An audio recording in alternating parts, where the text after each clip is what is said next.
Battle of the Network shows. Join Rick Brooks and Mike Kogel as they explore the TV of the 70s and 80s through hand-picked episodes of their favorite and not-so-favorite series.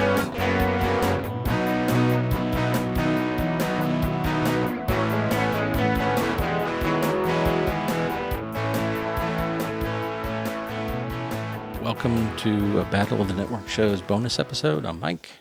And I'm Rick. Hello, everyone. Today we're going to talk about where things are in between seasons and where things might go. Ooh, sounds intriguing. Yeah. So, first of all, we are on a break, but we've been having discussions behind the scenes about what's coming next. We're always thinking about that. I think we've both been watching different things in preparation. We're as driven as ever, Mike. Driven as ever. Which is good because we're going into our 10th season. Yeah. But we still have the passion. Right. Yeah.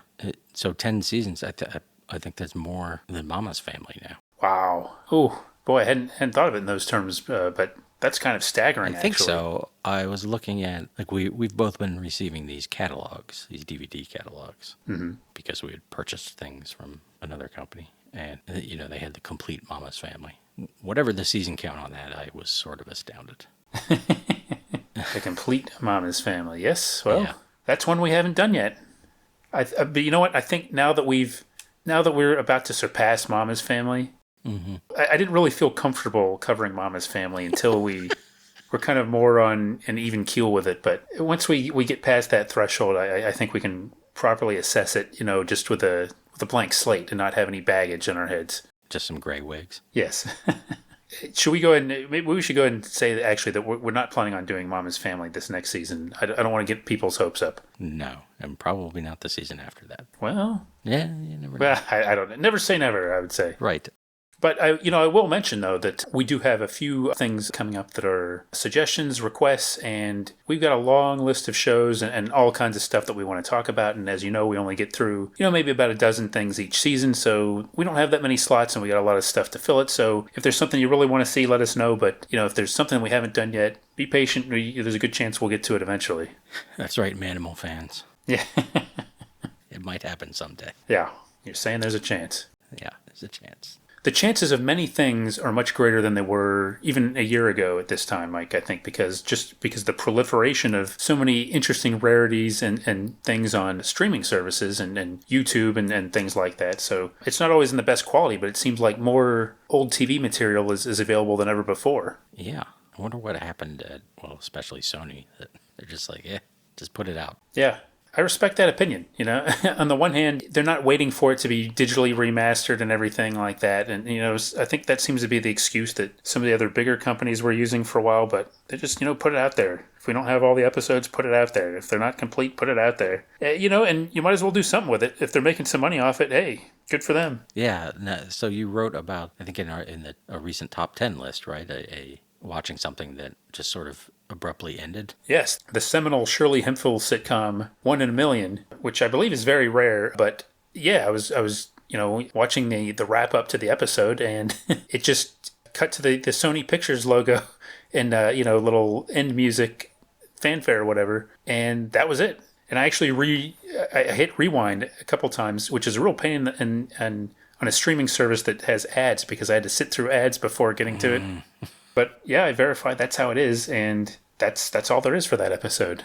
And the running time was like 22 minutes, so it was about 3 or 4 minutes short, so I was suspicious going in, but I thought, well, maybe there'd just be something cut out of the middle. I didn't dream that the last couple minutes would be chopped off. So how will you ever find out what happened?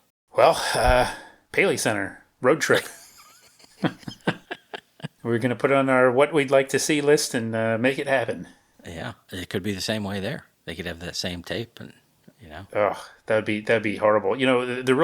This is like 1981, so the problem is it was pre-internet. So nowadays, of course, you'd have bloggers doing their 1 in a million recaps, and going over in exhaustive detail every aspect of the show. In addition to, of course, the live tweeting that would go on every week when 1 in a Million debuted a new episode. But back at the time, we didn't have any of that, so I'm not sure where to get that detailed recap that would fill me in. So yeah, I'm feeling a little bit anxious about it now, but I think all I can do is plow through the rest of 1 in a Million, and hopefully I can circle back and they'll maybe replace that episode eventually. Yeah, or maybe that scene will be randomly inserted into another episode.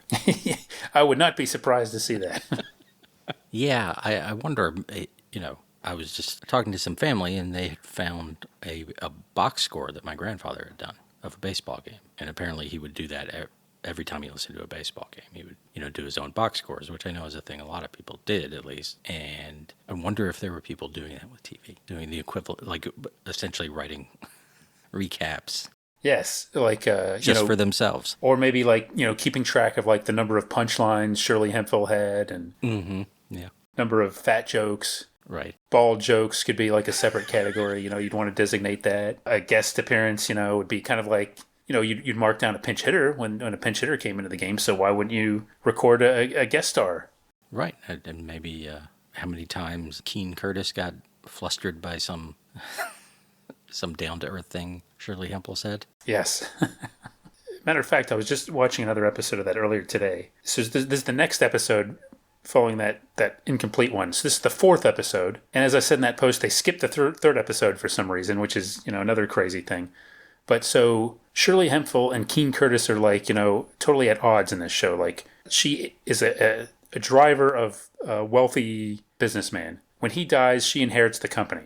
Okay, he leaves it to her in his will. Of course. So she's got control, like a controlling share. And Keen Curtis is the guy that thought he would be taken over. So they have a very contentious relationship, okay? And so it's the fourth episode, right? Already, they do the thing where, because there's protesters in the office, so they wind up handcuffed together and wind up stuck together for like, most of the episode. Now, I will grant that they're not in an elevator, they're not in a meat locker, but still, I was chuckling at the fact that they already went to that, thing of like the two rivals, being confined together, right away. Yeah, that's. I guess maybe they knew. They're like, we know this show. If it makes it, it'll be 1 in a million. Yeah. So let's just kind of like talked about, the Jeff Scott method. Just put it all in there. Yeah. You never know. Well, here's another tease, Mike, is something that we'll be talking about this upcoming season. I watched something from that, and the name Jeffrey Scott came to mind while I was watching it. And I mean that probably exactly how you'd think I mean it. Uh-huh. So that's something to look forward to, folks. The genius Jeffrey Scott, his influence, I believe, will be felt at one point this season. Oh, yeah. In something where we would expect it to be felt, or something else. I don't want to say anything. I don't want to say anything else. I don't want to give away too much. Jeez. Okay. But yes, it was classic Jeffrey Scott-esque. Well, I'm looking forward to that. I guess we could tease a few things for season 10, again, without, of course, revealing anything. I think, except for one, because we announced that last season, that we'll be doing a request for Spider-Man and His Amazing Friends, unless Disney Plus pulls some shenanigans, I guess. Yeah, we'll still. I don't think they're going to do anything. Take it away. No, that's one good thing. They haven't been adding as much as I would like, but they haven't been taking stuff away either, so. No, like on a rare occasion, right, they take something away, but yeah, usually it seems like something more recent, maybe. Yeah, like with a current licensing thing. But there was that one thing, the thing about the making of the Darby O'Gill movie. Oh, yeah, that disappeared, which is annoying because is when I wanted to watch it. Now, wasn't that originally part of like a Disneyland show or something? I think so, but it has its own title and. Yeah, because. I bring that up because I remember thinking, well, maybe it's a good thing if they're going to actually just put the full Disneyland episode up and make it like a special thing. But at this point, doesn't seem like that's what they're doing. Right. Some other things, we're going to be returning to the Norman Lear multiverse, and that could be a lot of things. Sure could. And I will say, sometimes it feels like we never really left the Norman Lear multiverse. That's true, especially because he keeps he's not going away. No, I mean I don't want him to. I'm not saying I want him to die, but no, he's as much in the. It seems like he was out of the popular consciousness for quite a while, but he's been back for what a good 5-6 years. Yeah, he's had a bit of a renaissance lately. Speaking of him, I think we've talked about this off air, but what did you think of the latest live performances of sitcoms? The Facts of Life, Different Strokes on. I thought some of the individual performances were very good, but overall, I'm starting to sour on the idea a little bit. It seems to me like it's relying a little too much on like the cameos, and the live aspect it's one of those things where like live TV and like the possibility of something going wrong. I think it's a little bit better if it's like every week. But when you do these like big event specials, you kind of put pressure on. It's almost like people are waiting for something to go wrong or somebody to screw something up, and takes away from it to me. It seems a lot more contrived, actually. And I really got the feeling with this past one. Just the whole contrivance nature of it, even though people seem to be enjoying it and having a good time, and I appreciated that. But yeah, I don't know. I like the Different Strokes one better than the Facts of Life one. Yeah, I would say so. And I mean, I think those two shows were, in a way, a better choice than the semi-serious episodes of things they did before. But I agree. I mean, the whole, and of course you see that on Saturday Night Live too, just getting certain people getting applause breaks and stuff just for existing.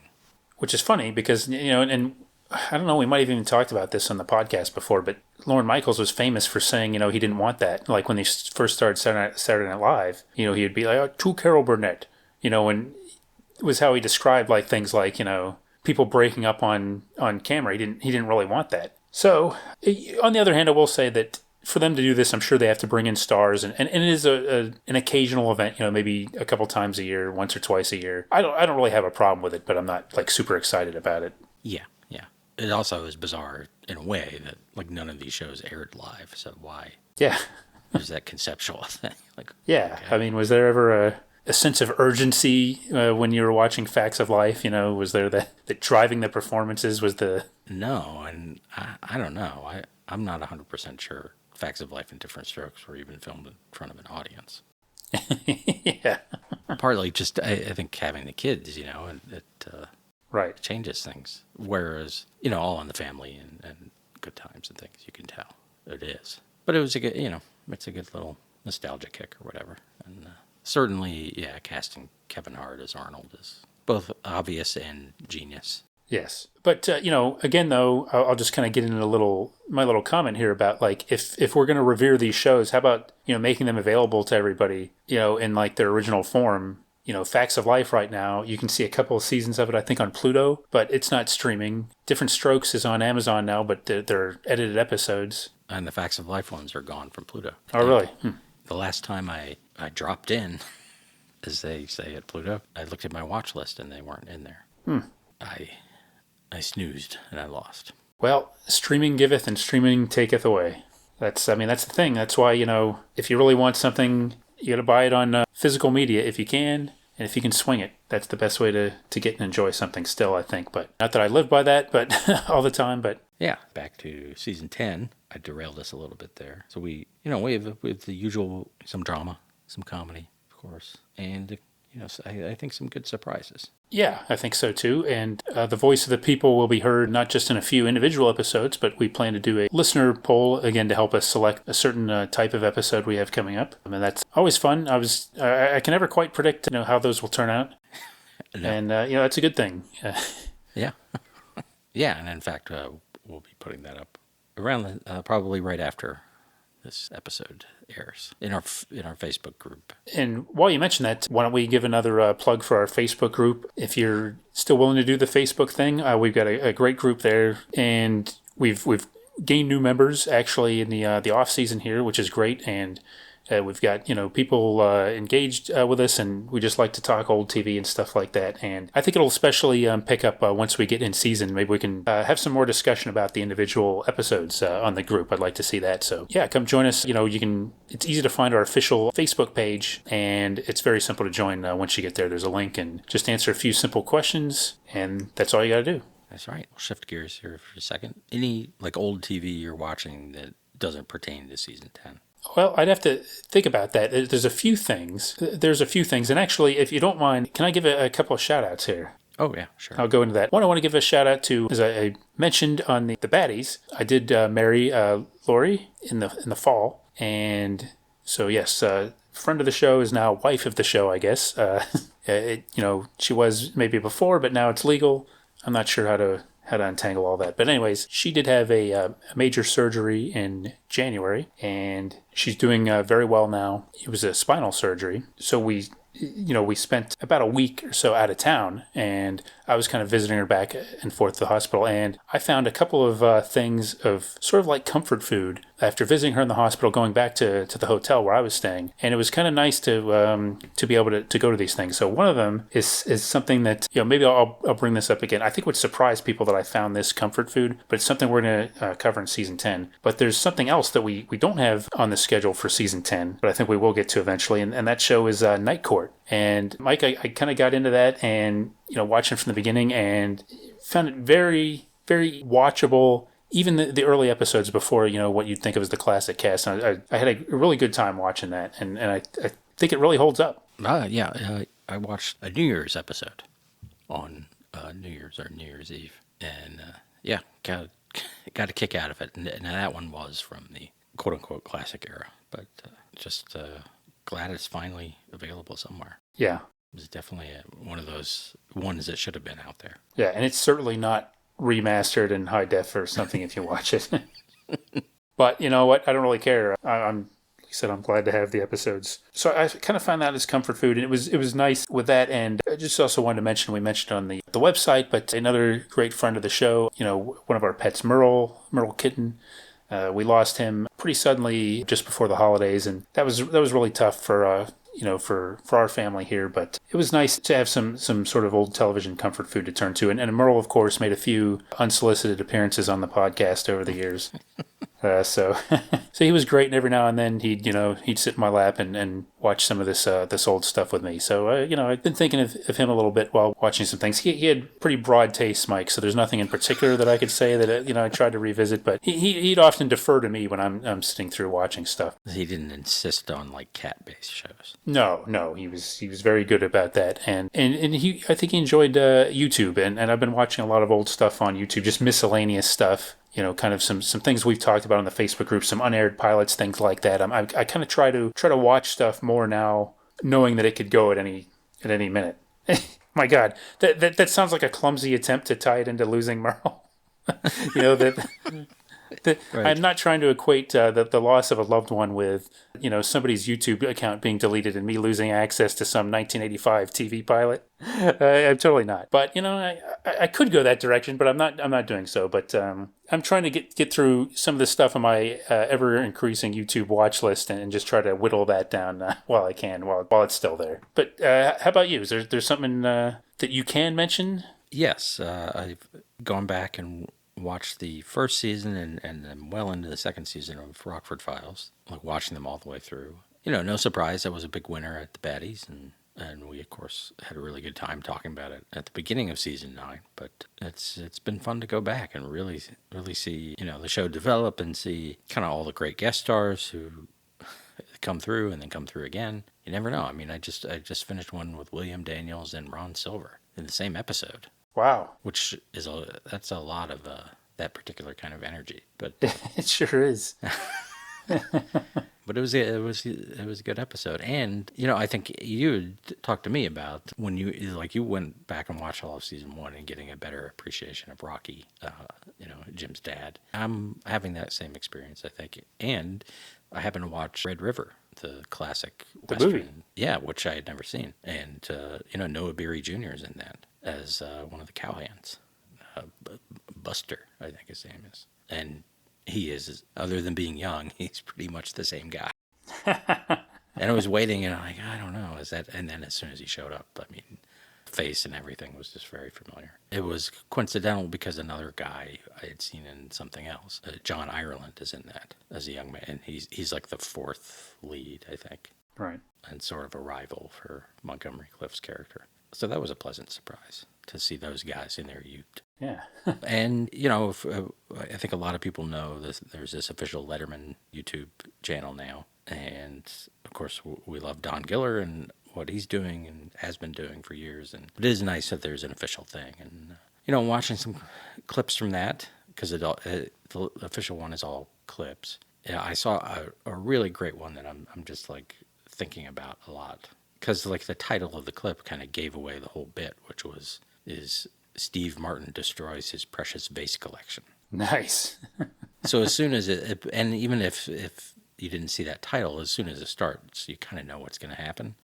It's, Dave and Steve Martin and a vase collection that he's going to be showing at the Met or something. And then, over the next 7 minutes, they proceed to destroy the vases. And but of course, it's all about how it happens, right? Like what's going to happen, so then it's just about the execution of it, and that got me thinking, because there's so much spoiler this, spoiler that, and everything. You're like, maybe maybe we're a little too obsessed with that stuff. I mean, like a superhero movie, you essentially know how it's going to end, right? True. The hero's going to defeat the villain, so it's just about this, how they present the stuff on the way there, and you can still appreciate it even if you know what's going to happen. I do think that's a great point, but I think also that it's kind of like the people, the creators are sort of guilty of conditioning people to expect that. Oh, sure. It's not all their fault, but things like the Marvel shows, like the shows and the Star Wars shows and everything, people have gotten themselves into like expecting, mid-credits surprises and things and surprise callbacks and all that thing. And it's almost like that's overshadowing the actual content and the stories. And I'm not really sure how to go back at this point, but unless you like train the audiences, like, no, you're not getting this kind of thing. Right. I mean, in a way, it seems like the Marvel shows are doing that by continuing to confound their expectations. Maybe not always to the better of the story, but yeah, I think some of the blame, if you want to call it that, lays there. But it's just getting me thinking about stories in general, and I don't know. Like you hear, like when I was in graduate school, talking about things being surprising, but also feeling inevitable. So that's part of it. But I think you kind of know how things might go. So I guess saying, if something gets spoiled, maybe it's not that big a deal. But also, like, it's always better to watch the thing than to just, like, read a recap of it. Because a lot of stuff sounds kind of dumb in a recap. But now I'm thinking, too, like, the Steve Martin thing in particular is, maybe it's Hitchcockian, right? What was this whole thing about? The MacGuffin? No, the bomb under the chair. Like, if a bomb just blows up, yeah, then that's a surprise. But if you know the bomb is there and you're waiting for it to happen, then it's suspense. Right. So I think that was kind of the vases are going to get broken. Yeah. So you're just waiting for it to happen. I knew that the vase was going to get broken as soon as Peter, Greg, and Bobby started playing ball in the house. And so I'm glad you mentioned that. Yeah. It was not really a surprise at all. It was suspense, just for me waiting and trying to figure out when they're going to break it. Classic example right there. Mm-hmm. I do think, I think there's some very interesting points, and I do think if a story is executed well, then spoilers should not be as significant. And I think I'm thinking too more of like, it seems like nowadays the big spoilers are people and appearances and things and teases for what's next to come, whereas in the past there'd be like maybe some dynamite element within the story that might be there to be spoiled. But now it seems like no, people are just, oh, don't give away what happens, and really it's probably just something that's going to set up for another show or movie. Right. Yeah. So anyway, the Letterman channel is fun, especially I'm kind of just letting because as you noted when we're talking about it off air before, that it's like 2,000 clips or something insane. So it's not exactly something you can easily browse. So I'm just kind of letting YouTube throw stuff at me and hoping my choices will lead to more like similar ones, the older stuff in particular. That seems like a good way to approach it. I'm always an advocate of putting full episodes out there, just letting people have the option. And this seems to me like a pretty good thing. If you have something you really know you want to find, you can search for it and maybe find the full episode if you're like you go to Don Giller's channel. But, sometimes you might not want a whole episode. You might just want to sit back and just watch some very, clips and stuff. And that might be how a lot of people want to enjoy like David Letterman or other similar type programs. So I like living in a world where we've got both options and on the same platform too. So that's fine with me. And I think, probably their strategy is like, well, this is how talk shows are getting a lot of their buzz now, right? It's just clips on YouTube. Right. So let's give people that, only it's historical. And they do have some that have like staffers, former staffers now, but kind of reminiscing and picking some of their favorite moments. Now, one of the interesting things about that I liked about Letterman's show was he would have running jokes throughout the whole show, and have running commentaries on things like just like the stupidest things, which would, out of context, wouldn't be that funny, but it would build up and then sort of become like, funny just by his repetition and stuff. So that's the kind of thing that you lose, and not the whole like taking clips out and the whole viral approach. But I don't know if shows are even doing that to the same extent anymore. So yeah, I don't know either. I can mention a couple of other things I've been sort of watching as comfort food lately is 1980s professional wrestling. Full episodes from when I first started watching. I very much enjoy that. And also Solid Gold episodes. I really enjoy... There's a surprising amount of complete episodes of those online, and just what a bizarre and entertaining show that is. It did not win our music show poll last season, so we did not cover it last season, but you know what? I'm watching it anyway and enjoying it. I gotta watch that Frank Sinatra one you found. Yeah, that's a winner, all right. And you would expect nothing less from the chairman of the board, of course. But the one thing I'll say about what I'm watching for in preparation for next season is this is a little bit unique in the sense that a lot of times when we'll prepare for a show, I'll kind of wait and maybe just focus on a couple shows or one show at a time and then move on to something else. But it seems like lately, and maybe because we've had a little bit of a layoff here and, we've kind of had some of our choices locked in for a bit, it seems like I'm watching a lot of different things of a lot of different examples of a lot of different types of shows. So kind of a lot more breadth than usual, but not as much depth on any particular one thing, maybe. And not intentionally, just like it's actually pretty good because I'm really enjoying some of the stuff, that I'm digging into. It's like, oh, hey, I want to see more of this. So I think we'll have a lot of fun things to talk about, and we'll have a great time as always, I think, in this next season. Yes. Yeah. I don't know if I have anything else for this particular discussion. I just want to say, thanks to everybody. And we've had, a couple of people, ask us, when's the show coming back? I want to appreciate everybody that's stuck with us, whether in our Facebook group or otherwise. Just maybe you're still subscribing to us and you're checking. Thanks for staying with us and being patient during the break in between seasons. And, if you've come up to me on the street, I appreciate it. Or, actually, Mike, this is a funny story. I just remembered. When Lori had her surgery, it was like an all-day surgery, and I was back at the hotel waiting to get word from her, and they'd give updates periodically, and each time there'd be like a different like nurse or something, or and eventually the doctor himself that did it, and they'd all ask me like, "Hey, by the way, when's the show coming back?" And okay, don't you guys have other things to worry about? But yeah, I'm flattered, but I don't have any real concrete information to give you, which was kind of appropriate because they didn't have a whole lot of concrete information to give me. They were just like, okay, things are going well, and we're all still here. So like, okay, well, I guess that's a good sign. But well, I think our medical center episode really brought on the medical community. Yeah, it really brought them out. The medical community and the Marjo community, and both of those really came out in droves after we did that. And it wasn't even calculated on our part at all, but we brought them in the tent for sure. Maybe the Marjo community. We wanted them out. Yeah. That was a goal of ours for a long time, I must admit. Yeah, I wonder when he's going to be back on the show. We'll find a way somehow. I guess we had teased that in season 10. We do have a couple, at least, returning actors or actresses from the past. So, that'll be exciting. See them in a different light. It definitely will. That's one thing about television is just when you think you've seen it all, you'll see it again. Yeah.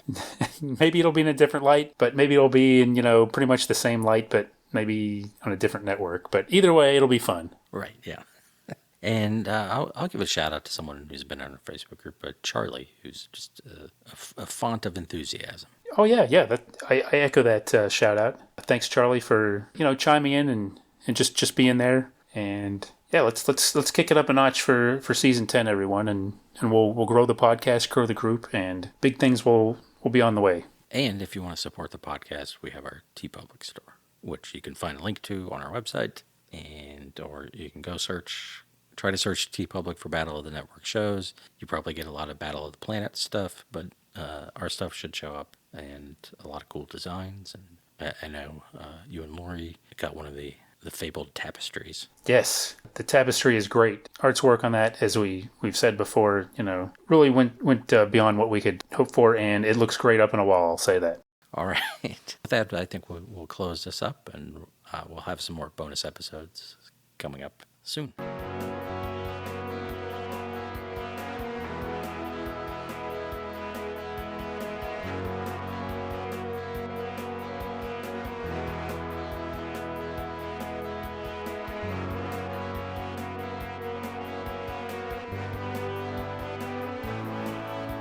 And now, a special Fame game. Today we're doing yet another round of the Fame game. And if my memory serves me correctly, it's been a while, but I think I'm on a winning streak Yeah, you've been tearing these up lately. after the Ruth Buzzy disaster I picked up again. I think you got some momentum going. Yeah. I feel good about this. Hopefully we'll be able to keep that going. I don't want to disappoint the fans. And certainly you don't want to get heckled in the street again. No, that was unfortunate. I think since you've gotten the last couple, gotten a more favorable reception in public. Yeah, and I've got a better spring in my step. Yeah, you do. I don't necessarily think we need to link those things. I mean, I want you to be happy and get good feedback from the people, regardless of how you do in the Fame game. Sure. But it's certainly a pleasant side effect of winning. Yes. In addition to the Armana appliances that you got for the last one. Yeah, I'm running out of room for those. Yeah. I hear they're pretty good at pretty good value on the resale market. Oh, I could flip them. Yeah. Yeah, you didn't hear that from me, but So, would you like to, in case listeners have never heard the Fame game, explain this? I certainly would, Mike. The way it works here is Mike is going to try to guess the identity of a figure of television in the 1970s and 1980s. This could be all that can encompass all kinds of things, really. Male, female, animals, all kinds of things, as we've discovered. Animated characters. Yes, we've had an animated character, but it's going to be some individual that we're going to give clues as to that individual's identity, and there's a loose order to them, but I think they get progressively a little bit more revealing as we go through. So it would be impossible to guess from the first couple clues. We don't expect that. But then by the end of the game, it gets maybe a little bit, the clues would narrow down the individual a little bit more, but it's difficult. Mike's kind of sweating under the lights trying to get these, but you can listen. The idea is that you folks can listen along at home and see if you can guess the identity before Mike does. Yeah. Okay. Well, I guess I'm as ready as I'll ever be. All right. Should we cue up the BOTNS orchestra? Yep. Bobby is here, and he's got them ready, and just point them in the right direction. All right. All right. Well then, the Fame game begins now. I was on TV all throughout the 1970s and 1980s, but my career began in 1960. Florence Henderson. Not Florence Henderson. Good guess, though. I am known for working with children and animals. Kathy Lee Crosby. Not Kathy Lee Crosby. Another great guess, though. I was seen in first-run syndication throughout my career. Ooh. Interesting. Okay. Okay, and remember, Mike doesn't have to do a guess for every single answer. That's fine, or every clue. Next clue. I usually appeared in short segments.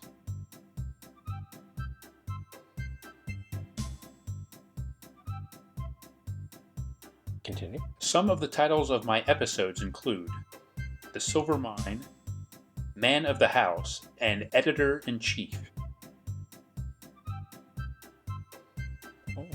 All right, we will continue with the Fame game. Yes. Yeah. Next clue. I was first voiced by Dick Beals, who was also the voice of Speedy Alka-Seltzer. Well. This certainly begins to narrow things down. Yes, we're moving in a certain direction, aren't we? At least that would appear to me. I'm just as surprised as you are at some of these. I don't know these until they put it in front of me. But Animals and Children, and first-run syndication, and voiced, which means either a cartoon or a puppet.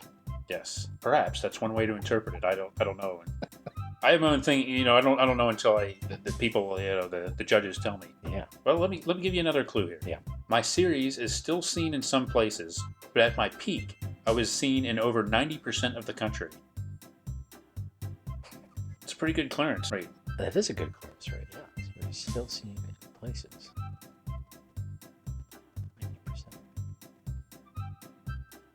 90%. Davy from Davy and Goliath? Yes, it is Davy Hansen from Davy and Goliath.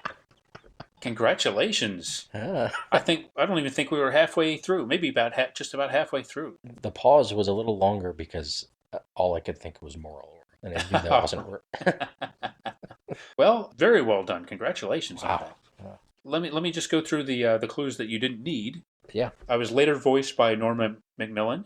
I usually learned an important lesson by the end of every episode. My creators creators with a small c, also created Gumby. I've been in commercials for Mountain Dew in recent years, but the last regular special I was in was released in 2004. My best friend was someone only I could hear, and my theme music was composed by Martin Luther.